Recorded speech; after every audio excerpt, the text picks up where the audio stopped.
अब हम कयामत के दिन के भयानक दृश्य का सामना कर रहे हैं।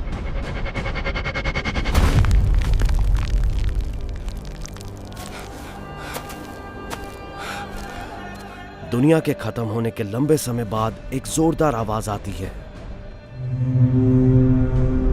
अल्लाह इस्राफिल अलैहिस्सलाम को जिंदा करता है और उन्हें एक बार फिर से सूर फूंकने का हुक्म देता है। पुल सिरात। जब फैसले समाप्त हो जाते हैं तो जहन्नुम के ऊपर एक पुल बनाया जाता है जो जन्नत तक जाता है और इसके दोनों ओर हुक लटके हुए हैं जिनमें से प्रत्येक का काम उन लोगों को पकड़ना है जिन्हें पकड़ने का आदेश मिले। नहीं, कृपया मेरी मदद करो। नहीं। उस परम दयालु के भय से सभी आवाजें धीमी हो जाएंगी, इसलिए आपको कदमों की आहट के अलावा कुछ भी सुनाई नहीं देगा।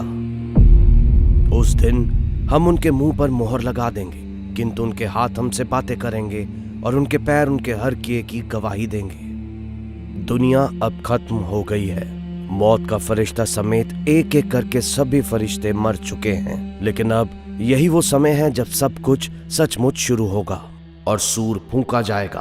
फिर हम उन सबको एक साथ इकट्ठा करेंगे और अब दोबारा जिंदा होकर सभी महशर के मैदान में जमा हो रहे हैं। पहले इंसान से लेकर अब तक जितने भी लोग मर चुके हैं उन्हें एक एक करके दोबारा जिंदा किया जा रहा है। दुनिया अब वैसी नहीं रही जैसे हम उसे जानते थे। ये एक बिल्कुल अलग जगह बन गई है, एक सपाट अंतहीन मैदान जिसका कोई क्षितिज नहीं है, आपके अब तक के देखे हुए से भी कहीं अधिक बड़ा। वहां बहुत लंबा इंतजार करना पड़ेगा। हर किसी को उसके अमाल की किताब दी जाएगी और उसे हिसाब मांगा जाएगा। उसके बाद उनके अमाल अमाल को तराजू यानी मीज़ान पर तोला जाएगा। फिर पुल सिरात को स्थापित किया जाएगा और अंत में वो सफर शुरू होगा जो या तो जहन्नुम में खत्म होता है या फिर जन्नत में। एक के बाद एक हम इनमें से प्रत्येक चरण को देखेंगे।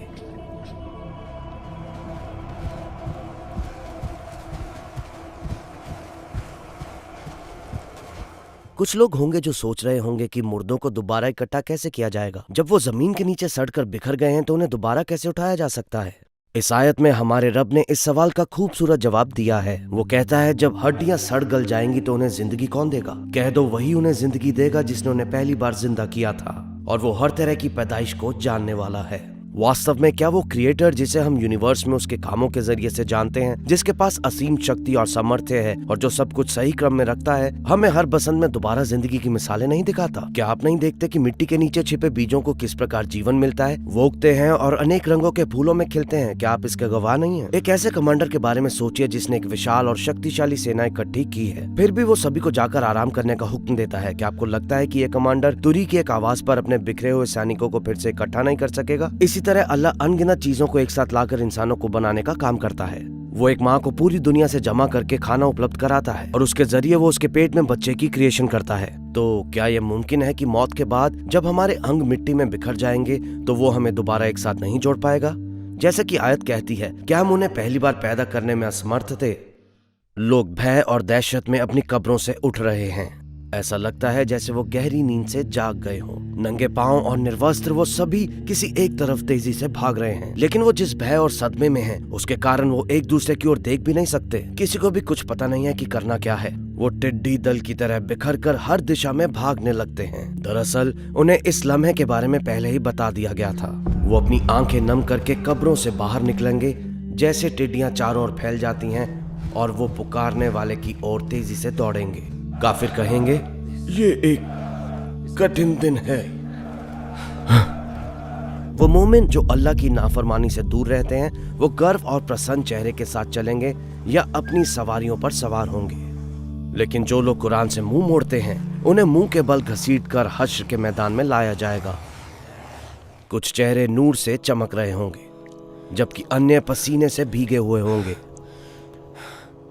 लोग अपने प्यारों को इधर उधर ढूंढेंगे, लेकिन सब बेकार। हर कोई अपनी परेशानियों में खोया हुआ होगा। वो एक दूसरे से दूर भागेंगे, क्योंकि उनके मन में केवल यही बात होगी, अपने गुनाहों से छुटकारा।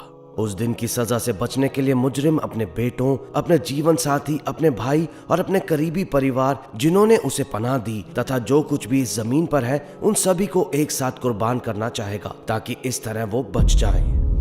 कृपया मुझे जाने दीजिए। अगर आप चाहे तो मेरी बीवी को ले जाइए, अगर आप चाहे तो मेरे दोस्तों को ले जाए।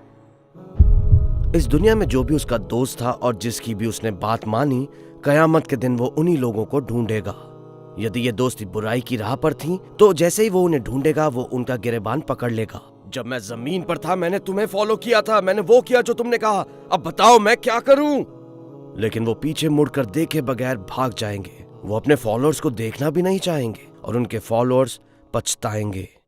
और जो लोग उनके पीछे चलेंगे वो कहेंगे, काश हमें एक बार फिर दुनिया में लौटने का मौका मिलता तो हम भी उनका इनकार करते जैसे उन्होंने हमारा इनकार किया है। धीरे धीरे आपके दिमाग में भी कुछ नाम आने लगते हैं। कुछ ऐसे लोग हैं जिनका आपको उस दिन सामना करना पड़ेगा। हालांकि आप उनसे मिलना नहीं चाहते, लेकिन इससे बचने का कोई रास्ता नहीं है। सारी इंसानियत एक बड़ी कतार में एक साथ खड़ी होगी और अब इंतजार का समय है। लोग हैरान होंगे कि ये इंतजार कितना लंबा चलेगा, क्योंकि स्थिति असहनीय होगी। लोगों के लिए उस दिन सूरज पहले से कहीं अधिक करीब लाया जाएगा। हालांकि इस दुनिया में ये लोग 40 डिग्री सेल्सियस तापमान पर धूप में खड़े नहीं हो सकते थे, लेकिन उस दिन लोगों को बहुत लंबे समय तक चिलचिलाती धूप में इंतजार करना पड़ेगा। अपने गुनाहों के वजन के अनुसार हर कोई पहले से कहीं अधिक पसीने से भीग जाएगा। लेकिन क्या वहाँ कोई छांव नहीं होगी? हमारे पैगंबर अलैहिस्सलातु वस्सलाम ने पहले ही उन लोगों को खुशखबरी दे दी है जो छांव में होंगे। उन्होंने कहा, उस दिन जब उसके सिवा कोई छांव नहीं होगी, अल्लाह 7 प्रकार के लोगों को छांव अता करेगा। एक इंसाफ पसंद हाकिम, एक नौजवान जो अल्लाह की इबादत के साथ बड़ा हुआ है, एक इंसान जिसका दिल मस्जिदों से जुड़ा हुआ है, 2 लोग जो केवल अल्लाह के लिए एक दूसरे से मोहब्बत करते हैं और वो केवल अल्लाह के मार्ग में मिलते और बिछड़ते हैं, एक इंसान जो एक ऊंचे खानदान की खूबसूरत औरत के साथ नाजायज संबंध बनाने की दावत को ठुकराता है और कहता है मैं अल्लाह से डरता हूँ, एक इंसान जो इतने गुप्त रूप से दान देता है कि उसके बाएं हाथ को पता नहीं चलता कि उसके दाहिने हाथ ने क्या दिया है, और एक इंसान जो एकांत में अल्लाह को याद करता है और उसकी आंखें आंसुओं से भर जाती हैं। एक हदीस से एक और खुशखबरी कुछ यूं है, जो कोई भी कर्ज में डूबे इंसान को जो मुश्किल में है मोहलत दे या कर्ज का पूरा या कुछ हिस्सा माफ कर दे, कयामत के दिन जब उसकी छांव के अलावा कोई छांव नहीं होगी, अल्लाह उसे अपने सिंहासन की छांव में पनाह देगा। इंतजार बहुत लंबे समय तक जारी रहेगा, फिर भी हिसाब शुरू नहीं होगा।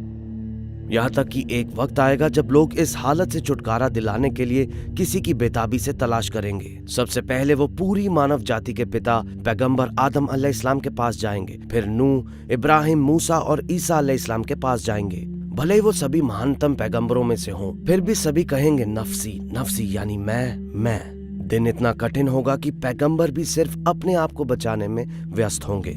सुभान अल्लाह, उनमें से कोई भी अपने आप को अल्लाह से ये मांगने के योग्य नहीं समझेगा। हर कोई एक दूसरे की ओर इशारा करेगा, यहाँ तक कि आखिरकार हमें अपने पैगंबर मोहम्मद अलैहिस्सलाम की तरफ भेजा जाएगा और आखिर में उनकी अल्लाह से की गई दुआ के बाद हिसाब किताब शुरू हो जाएगा। लेकिन उसके बाद जो कुछ होगा वो पहले की अपेक्षा और भी अधिक कठोर होगा। महान हिसाब से पहले हर कोई एक कतार में खड़ा होगा।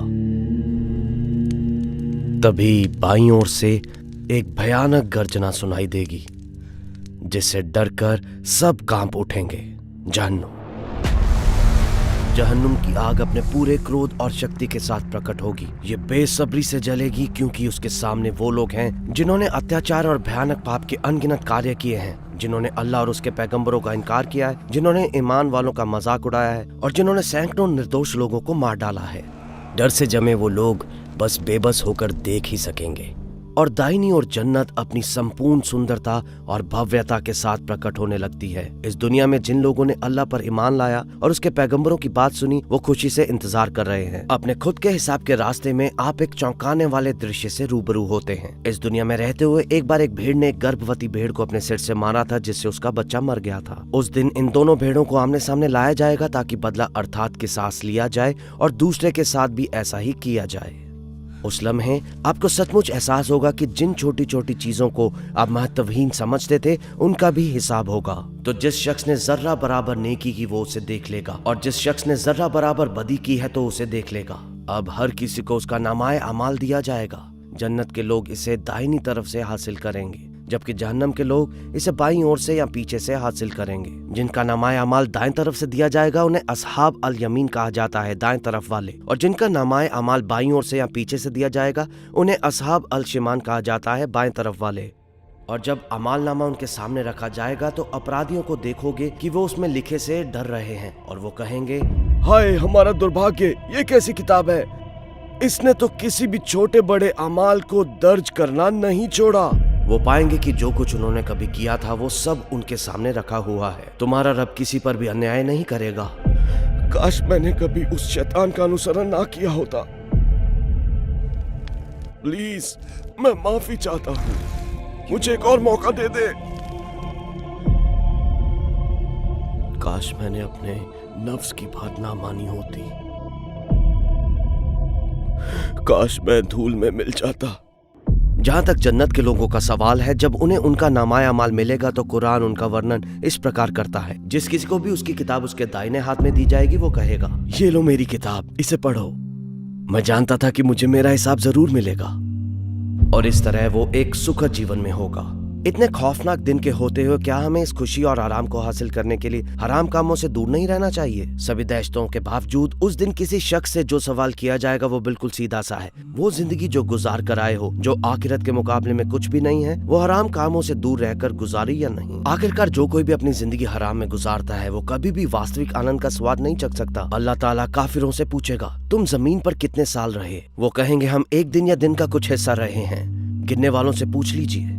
वो कहेगा, तुम ठहरे थोड़े ही, क्या अच्छा होता तुम जानते होते। ये वो लोग हैं जिन्होंने आखिरत के बदले में दुनिया की जिंदगी खरीद ली है, इसलिए ना तो उन पर से अजाब हल्का किया जाएगा और ना ही उन्हें कोई मदद दी जाएगी। और अब जिन लोगों ने ईमान लाने से इनकार किया यानी काफिर, उन्हें उनके हमेशा के ठिकाने जहन्नुम की आग में फेंक दिया जाएगा, जहाँ से फिर कभी नहीं निकाले जाएंगे। अपने कुफ्र और उस जुल्म के मुताबिक जो वो करते थे, उनकी सजा और भी कठोर होगी। लेकिन शायद सबसे बुरी बात यह है कि वो अपने उस रब को कभी नहीं देख पाएंगे जिसने उन्हें बनाया है। अब केवल एक मरहला बाकी है, पुल सिरात, जो जहन्नुम के ऊपर बना है और जन्नत की ओर जाता है।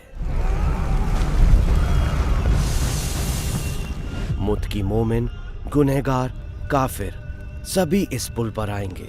जन्नत तक पहुंचने का कोई दूसरा रास्ता नहीं है। पुल सिरात को पार करने वाले पहले लोग पैगंबर मोहम्मद अलैहिस्सलाम और उनकी उम्मत होगी। हर कोई अपने अमाल के मुताबिक इस पुल को पार करेगा। कुछ बिजली की तरह गुजरेंगे, कुछ हवा की तरह, कुछ लोग तो चल भी नहीं सकेंगे और रेंग कर पार करने की कोशिश करेंगे। सिरात के दोनों ओर हुक लटके हुए होंगे। इन्हें कुछ खास लोगों को पकड़ने का हुक्म दिया जाएगा। नहीं, कृपया मेरी मदद करो, नहीं। कुछ लोग इन कुंडों से खरोंच पाकर और घायल होकर बच निकलेंगे, जबकि अन्य को पकड़ लिया जाएगा और जहन्नुम की आग में फेंक दिया जाएगा। जहन्नुम कभी संतुष्ट नहीं होता। जब पूछा जाता है क्या तुम्हारा पेट भर गया है, वह चिल्लाता है, हल मिन मजीद, क्या कुछ और है? अपनी पूरी भयावता के साथ जहन्नुम हमारे पैरों के ठीक नीचे होगा, हमारी आंखों के सामने धधक रहा होगा। हम कोशिश करेंगे कि हम इसे ना देखें और बस पुल पार करते रहें। फिर हम अपने आसपास के लोगों को देखेंगे। उनमें से कुछ लोग अपने गुनाहों पर पछता रहे होंगे, जबकि कुछ लोग जहन्नुम की आग में गिर रहे होंगे। और फिर ऐसे लोग भी होंगे जो इस दुनिया में अपनी आखिरत को लेकर खबरदार रहे। वो बिना किसी दर्द के बहुत तेजी से पुल पार कर लेंगे। नेक लोगों को जहन्नुम दिखाने का मकसद उन्हें डराना नहीं है, बल्कि उनकी खुशी को और भी अधिक बढ़ाना है। उन्हें दिखाया जाएगा कि उन्हें किस भयानक जगह से बचाया गया है। वो एक लम्हे में गुजर जाएंगे। आखिरकार उनकी तड़प खत्म हो जाएगी और वो अपने हमेशा हमेशा वाले घर जन्नत में पहुंच जाएंगे। जब ये सब हो रहा है तो कोई व्यक्ति दुख और करुणा के साथ दुआ कर रहा होगा। उन्होंने जिंदगी भर अपनी उम्मत को रहमत भरी नजरों से देखा और उनके लिए दुआएं की। अल्लाह के रसूल सल्लल्लाहु अलैहि वसल्लम, ए मेरे रब सलामती अता कर, वो मोमिनों के लिए दुआ कर रहे होंगे। उस दिन हमारी कठिनाई हमारा हिसाब होगा, लेकिन उनकी कठिनाई अपनी उम्मत को उस हाल में देखना होगा। उनको देखना जिन्हें उनका नामाए अमाल बाएं हाथ में मिला होगा। पुल सिरात पर उनकी हालत और उनका एक एक करके जहन्नम में गिरना देखना। दूसरी ओर उनको तसल्ली होगी उन लोगों को देखकर जो जन्नत के दरवाजों तक पहुंचने में कामयाब रहे। आखिरकार जहन्नम ने उन लोगों को ले लिया जो इसके हकदार थे और अब जन्नत के लिए अपने लोगों का स्वागत करने का समय आ गया है। और जो लोग अपने रब से डरते थे उन्हें जन्नत की ओर समूह में ले जाया जाएगा। जब वो पास पहुंचेंगे तो उसके दरवाजे खुले हुए पाएंगे और उसके रक्षक उनसे कहेंगे, आप पर सलामती हो, आप सब पाक हो चुके हो, इसलिए जन्नत में प्रवेश कीजिए और हमेशा के लिए यहीं रहिए। इंशाअल्लाह अगर हम सफल होते हैं तो इस सफर के बाद हम जिस जगह पहुंचेंगे वो इतनी खूबसूरत है कि हमारे रब के शब्दों में कहें तो जन्नत वो है जिसे कभी किसी आंख ने नहीं देखा, ना किसी कान ने कभी सुना और ना किसी इंसान ने कभी उसकी कल्पना की। और अब हम अनंत सुख के प्रदेश में प्रवेश कर रहे हैं जहां हम हमेशा रहेंगे और हर प्रकार के सुख का आनंद लेंगे। और सबसे बढ़कर हमें एक सबसे बड़ी नेमत मिलेगी, अल्लाह का दर्शन। यदि ये वीडियो आपके पास पहुंची है तो आप निश्चिंत हो सकते हैं कि ये कोई संयोग नहीं है। अल्लाह ने इसे आपके सामने लाया है और आपको इसे अंत तक देखने के लिए प्रेरित किया है। क्या आप जानते हैं क्यों? क्योंकि वो चाहता है कि आप अपनी जिंदगी में कुछ बदलाव करें। तो क्या आप बदले में उसकी ओर एक कदम भी नहीं उठाएंगे?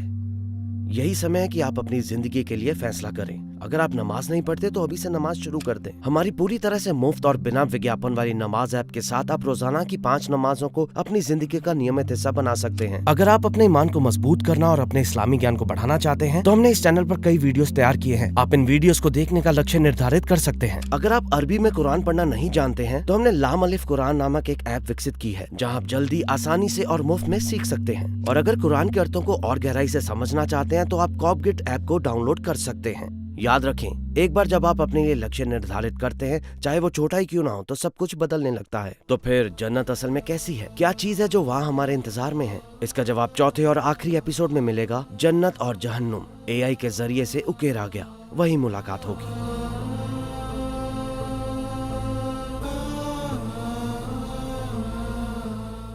क्या आपने ध्यान दिया इस वीडियो को देखते समय आपको कोई विज्ञापन नहीं देखना पड़ा? क्योंकि टुवर्ड्स इटर्निटी एक अलाभकारी संगठन है, हम ये वीडियो केवल आपके समर्थन से बना सकते हैं। यदि आप इस नेक काम का हिस्सा बनना चाहते हैं, टुवर्ड्स इटर्निटी को दान दें और इस सुनहरे अवसर को ना गंवाएं।